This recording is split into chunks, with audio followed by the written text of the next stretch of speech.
Ladies and gentlemen, thank you very much for watching this episode of Go Before You Don't. Welcome back and welcome to Calgary, Alberta. You gotta go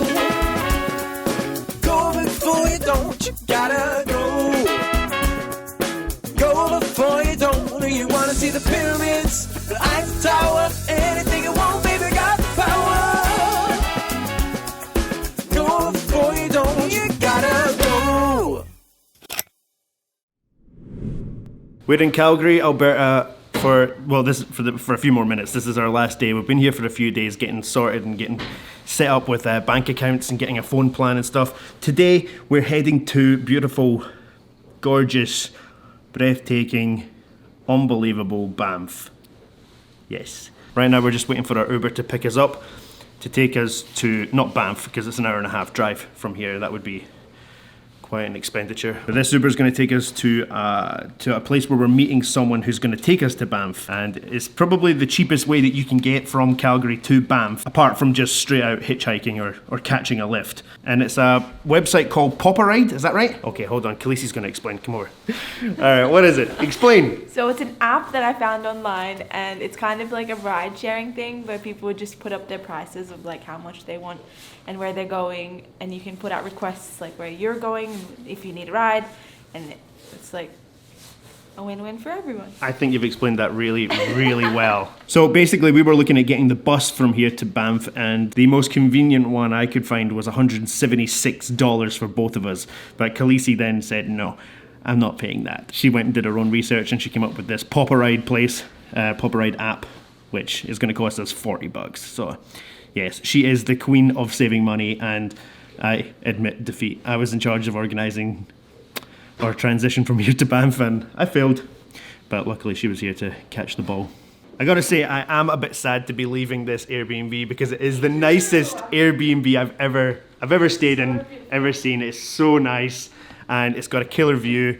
And if you're a videographer and you like, or a photographer even, and you like taking nice pictures or time lapses, which is what I've been doing, this window and this view is just priceless.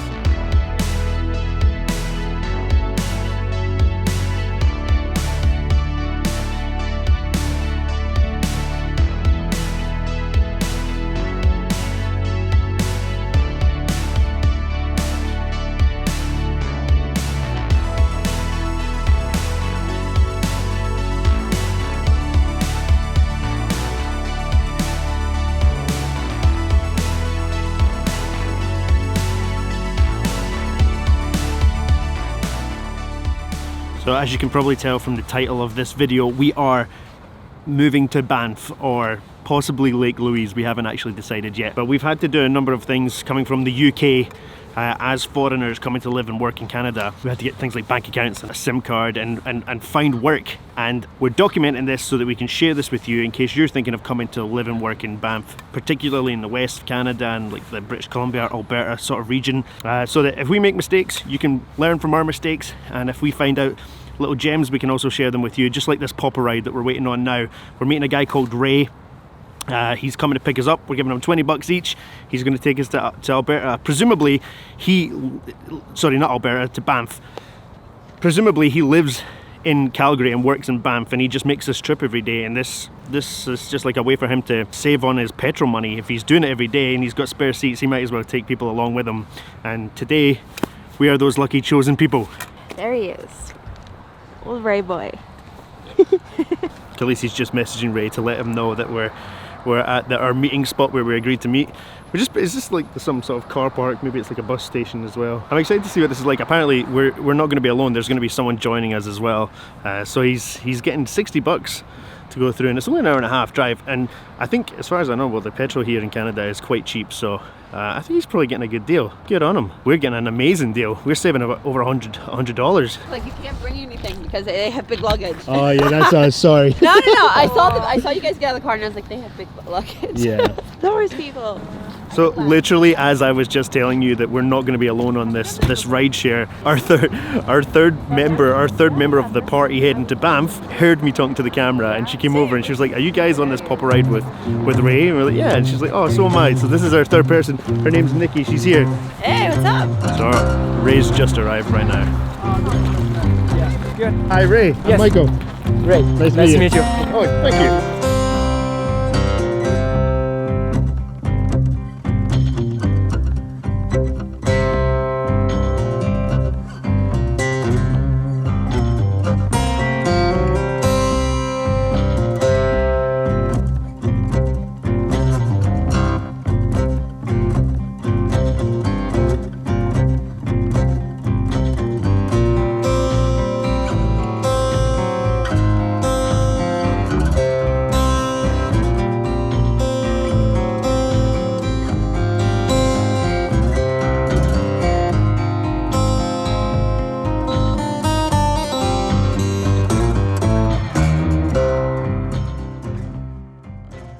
Ladies and gentlemen, welcome to Banff. We've been here for 2 days and the weather has been exceptional, but we have been unable to vlog in those 2 days because we were taking part in a work for stay program at a hostel here in Banff. So it is actually something that I was going to mention in this video. If you're looking for work in Alberta or Lake Louise or Banff or somewhere like that, there is always the option of going to work for your stay somewhere. So you're not going to get paid for your work, but they are going to let you stay for free. And that's what we've been doing for the last 2 days in a hostel here. And to be honest, I think after completing it, well, we only did 2 days, but I think if you're going to do that, you should probably be aware. Absolutely no money, be totally skint and like literally going to be on the street. Yeah, it's not easy work. You're cleaning lots of toilets, lots of showers, cleaning dishes in a cafe, taking the bins out. It's funny though, because it doesn't sound that bad. No, it doesn't sound that bad. But I think the worst part is that there is housekeepers that are paid to work there that don't do anything because they've got volunteers that they can get to do all the chores that they don't want to do, all the disgusting stuff. Multiple times over the last 2 days, they just called up a volunteer to do the things that they didn't want to do. So it is a good option if you really have to save money and you're looking for work. Great place to go when you first arrive, and that you're not going to be hemorrhaging money on accommodation. It is a good option, but just be prepared. And I think the worst thing as well is it wasn't like we had a private room or something together. We were staying in an 8-bed dorm with a bunch of people and the room was disgusting. But I mean, that's to be expected with all. Yeah, it's to be expected, but it still doesn't take away from the fact that it was absolutely manky and it stunk and it was just not a good time. And we just kind of thought, we have enough money at the moment. We're not in a dire situation where we need free accommodation. So we've decided to upgrade to a hotel, emancipate ourselves from that situation, and we are now staying in a hotel called Irwin's Mountain Lodge. And it's fairly basic, but very, very nice. A hell of a lot nicer. And it has a sauna and a hot tub. Yeah, exactly. You want to know something that's really expensive in Canada? Prostitutes. I just like to clarify, we do not know that for sure. We haven't managed to find one yet. No, but do you want to actually know something that's really expensive in Canada? Apart from everything, because everything is expensive in Canada. Train rides, boat No, rides. what am I talking about? Come on. Cheese. Cheese. No, I'm talking about cheese. Tipping. Talking about phone plans. Phone plans. You know, it's super expensive. Canada is the second most expensive place in the world to get a phone plan after Japan. The company that we decided to go with. The one that you went with wasn't that expensive though. It was okay. Yeah. I think we found a pretty good deal. And the company we went with is a company called Kudo. What? Oh my god, I'm scared for them. I want to go out. Okay, you go out there. Come on, off you go. I'll wait till they're finished. Oh, what? There's not enough frozen river for everyone. No. So it seems to be getting data on the phone plans that is the part that makes it so expensive. I mean, we were seeing things like something stupid like $60 for like 2 gigs of internet data, which is just mentally expensive. But with Kudo, we saw that they were doing $55 a month for 4 gigabytes, which in my opinion is still not enough internet data for that amount of money. However, when we went to speak to them at the shopping centre, they were having a promotion and they actually took $10 a month off. So I ended up getting the next plan up, which was $65 for 6 gigabytes but with the $10 promotion, it turned out to be $55 for 6 gigabytes, which is not too bad for Canada. So that's the company that we went with, and actually their internet has been really fast. Their 4G signal's been really fast, and it's I mean, obviously it was a good idea to get it, because if you want to use Google Maps and stuff to get around, then you really need your internet data. I mean, most places do have free Wi-Fi, but you can't beat having internet in your own pocket. Cool. Don't what? Don't touch me. Don't touch. Is he working? You're working, are you? What are you working on? Let's make snow angels. You make a snow angel and I'll film it. But I'm not wearing the correct clothing. I wanted you to do it. And get all wet. No, thank you. Ay. Not falling for that one. Yeah. Are your gloves wet now? No. Oh! Is your camera wet now? So next thing you want to be thinking about when you come here for work, obviously, when you get paid, you're going to have to put that money somewhere.